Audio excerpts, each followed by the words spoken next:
Palambutin na natin itong ating pato. Tapos pag malambot na siya, ipiprito natin para maging fried pato. Pressure cooker na yung gamitin natin, guys. Let's go! Ayan guys, hinatay na natin yung pressure cooker ng ating pinalambot na pato. Tanggalin lang natin yung pressure niya para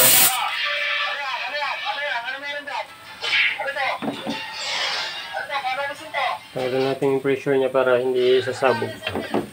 Tingnan natin kung malambot na.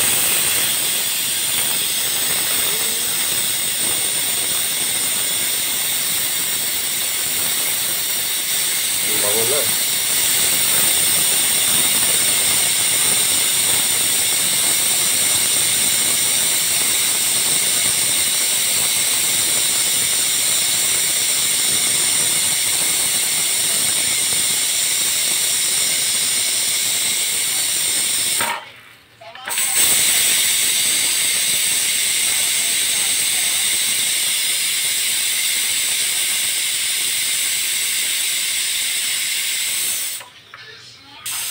Ayan guys, malapit na matanggal yung init niya. Dapat ganyan, malambot na.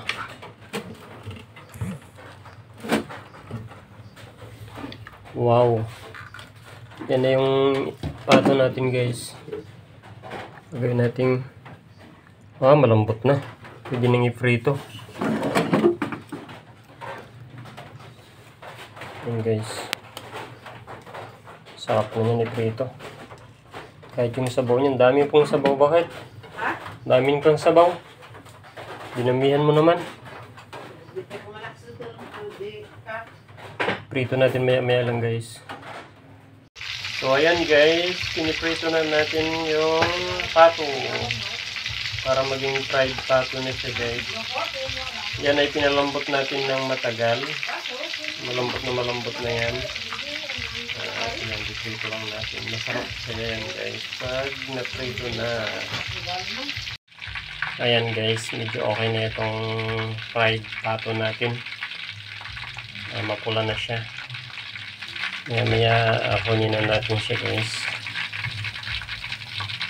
Mas maganda sana nito kapag madaming mantika talaga. Yung nakalutang sa mantika. Pero dahil hindi isa lang naman ito guys, sayang naman yung mantika natin. Pinagtsagaan na natin na ganyan lang. Balik-baliktarin lang natin. Hindi yan kaluguan natin ng mantika. Dapat pa-crispyhin natin ng gusto para masarap. Hindi ko alam kung magkasing sarap lang ito at saka ng itik. Ang itik kasi guys, sobrang masarap din yun. Sanggono. Yan ang marami dyan, Sanggono Rizal. Yung sumasahod ako noon, bumibili ako ng fried itik.